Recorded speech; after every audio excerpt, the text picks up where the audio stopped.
Hello again, I just happened to see The Amazing Spider-Man 2 yesterday afternoon, and it's actually not what I was hoping for, to be honest, that since it's the first film that I thought was when they made in the rebooted series, I thought was okay. I mean, considering that I loved the first two Raimi films, didn't like the third one as much, but still didn't find as much people say, but I was hoping this would be more than we was expecting when I went to the first one, and also, yet again, this is proven to be not the case. Case that despite some very good specialized in action scenes and how definitely once again comes at the expense of having being the writing and acting star for them in that sense and set and saying they're not going to be spoilers, but given how most people would at least be familiar with the comic book stories this film is adapting, meaning that they would probably already know all of them, so I don't. But it's not going to be taking any either, just in case I missed anything, since well, Peter Parker's graduating high school, it seems, and also that it definitely opens with a very hit since there really isn't any time for us to breathe here, given how that sense. And even though it took even the the third film of the Raimi series kind of have had too many plot points could work better as own movies, that looks like Webb thought I can do better. Why not just wait? Not just take two movies to make it over stuff. I mean that given him this, and since yes, that once again I'm having problems with Spider and Peter Parker being that actually lacking insecurities. Who's a comic book character as well as the Tony McGuire's trail had that, and which actually make him interesting when he's not wearing the mask. As that, since and even though he and Gwen Stacy he part of and make a good couple that think that storyline is out of place in a film like this, as that sense, especially given what it's adapting. That once again I'm not going to be spoiling, but once again you probably already know about it. And so once again I actually found more sympathetic qualities in the villains than I did in Spider-Man himself. Since Jane Fox's portrayal of Electro is very good, since actually he's a bully lab technician that's has a freak industrial accident, turns him into that, and goes from idolizing Spider-Man to being incredibly jealous of him. Definitely find his performance really his dramatic roles, given how he previously won an Oscar playing Ray Charles, and and the and Peter De Holland's portrayals Harry Osborn and rather than out of revenge, and like he did in the Raimi series, that he's actually becoming the Ring up out of desperation, because he's terminally ill, and all that he's been betrayed by corrupt Oscorp board, who rather than it was just having legitimate reasons for kicking women off, that he just deliberately tried to get him off his board, because that's so actually steals a prototype of the Green Goblin suit. So these people actually had legitimate reasons to turn villainy, so I actually find them more compelling characters than Spider-Man himself, and half that. Because once again, I still have the problem that there's actually too little emotional involvement, and also, so Spider-Man still does not act like much of a hero until the final 45 minutes of film, which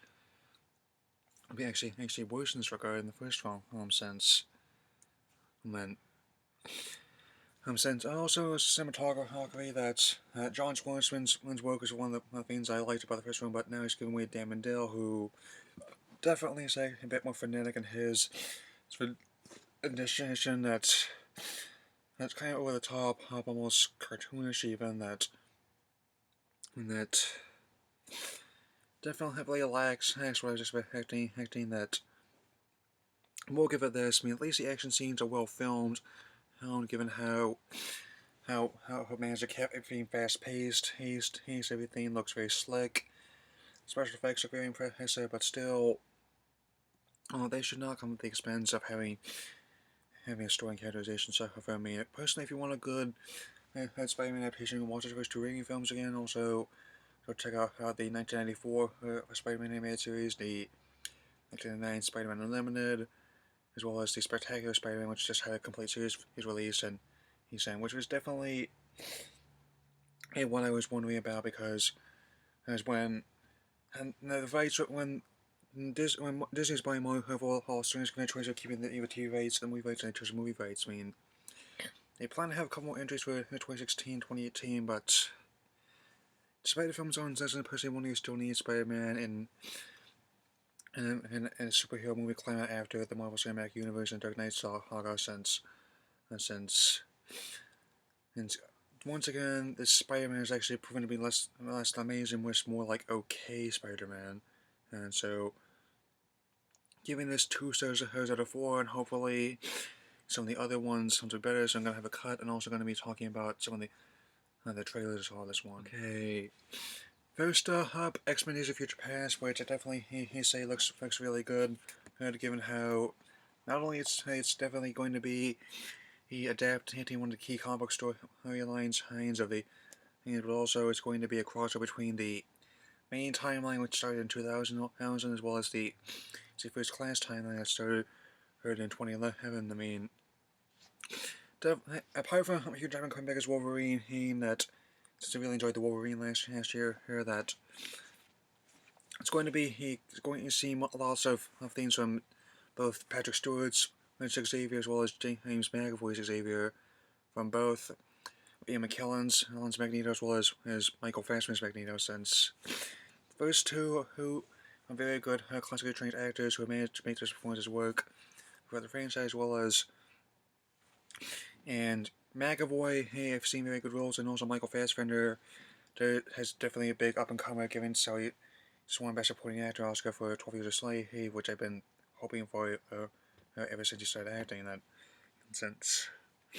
And also, most importantly, Bryan Singer's directing again, and given how, as in the first one, he's directed since X2, who in 2003, and regarding X3, I didn't find it as bad as people said, but so far X-Men Origins Wolverine is the only entry I really didn't care for since I don't know how Gavin Hart managed to do so well with adapting Order Perdition, but when given one of the biggest characters in the Marvel Universe, he managed to sacrifice the characterization in terms of the spectacle. I mean, and next up is Godzilla. Hella is in the new reboot for 60 anniversary franchise. That since I'm definitely enjoying how it looking at character to the darker look of the original 1954 Gojira, which I definitely want to watch before it comes out. I'll just have a couple weeks. I definitely want to get to it. I mean, just try and venture, see if I can find some place that's uploaded it. That since the first film, since that film was definitely, it was definitely successful. It's definitely criticized in its time of making like a touchy subject, and also looking this one definitely should negotiate the process of giving post-Fukushima nuclear debates. Here's how that it's in. I'm only getting glimpses of the design of the monster. I'm also kind of glad that it's actually Hugh and Claire's Toho's original design rather than the infamous CGI Zilla. Well, I mean, and since apparently why they call it that in their films after the 1998 World Olympic film, which I might look at before this one comes out, is that in their words, it took the god like Godzilla. Ouch. Which, I mean, and also for the human actors, we have Bryan Cranston as scientist, was Aaron Johnson of his son, on attempting to deal with the monster, and that I definitely say with his Cranston's performance that still believe that hell is dead. There's only Walter, and given Aaron Johnson's performances in Kick-Ass, as well as we're planning to play Quicksilver that definitely he will be looking forward to seeing him in this sense. And I was supposed to see how it actually turns out. And the last one that I saw before was Edge of Tomorrow with Tom Cruise and Emily Blunt, since I think Tom Cruise, who's an okay actor, just that his real life antagonist kind of managed to kind of Star Wars one of enjoyment of all his movies for me. You know which ones that. As for the story, I couldn't really tell much. I mean, apparently it's this whole post-apocalyptic war film, science fiction film, but one thing that I'm having trouble getting around is the fact that if you who die in one life, you come back as another, but they didn't really do a good job explaining it. I'm still trying to wrap my head around it, but even though they try to hype these and also these suits kind of look like the mech suits in Elysium, but and that's as far as I'm concerned, and that's if you want a good movie like that, you could just rent Deja Vu or Source Code. Since those do a good job of trying tell that story, since and these, even though they try to hype the practical suits, sense is that they look kind of clunky in sense. I know in the case of the things like the Iron Man films that, as well as the Sam and Wolverine, that most of the shots are computer generated, but they do occasionally build practical suits for scale as well as for close-up shots, and they should look pretty good. Since that I didn't, and especially with that month, and since I think it might be interesting to see How to Train Dragon 2, since I really enjoyed the first one, and then that's something going to be knowing the other movies I've seen that, in sense, and I know it's kind of hard to take a risk considering it's an established franchise and a sequel adaptation, but usually if its concept is a hard sell, people aren't going to want to take a chance at it. Simply, this market's going to be very competitive this year, even more so than it was last year. That anyway, as I say, the consoles below going to get to work on one staple reviews. Given I have Pokemon XY review to work on, as well as it's going to be since now the Color Kills all over, and going to be really big on Attack on Titan now that started on Toonami. See you later.